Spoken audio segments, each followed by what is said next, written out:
One of the most important books of the Bible is the book of Genesis.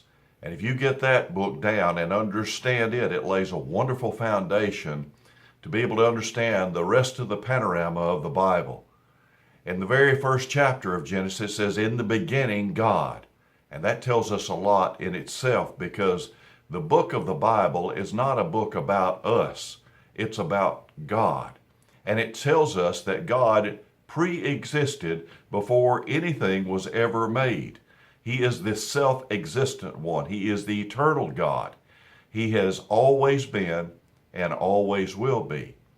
And in the Bible, it tells us that when Moses had an encounter with God, God was giving him an assignment to take the children of Israel out of Egypt. Moses asked God, says, "Who will I tell them has sent me?"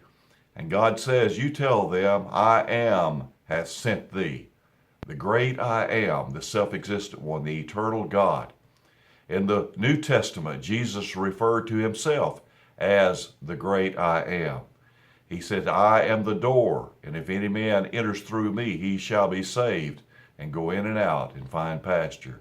He said, "I am the bread of life, and anyone who partakes of me shall never hunger and never thirst." He says, "I am the way, the truth, and the life, and no one can come to the Father but through me."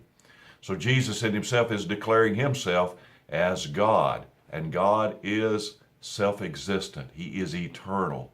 And my friends, I want to tell you something. That makes God very, very big, because he always was, he always is, and he always will be. Today, I encourage you to put your trust in the one true God.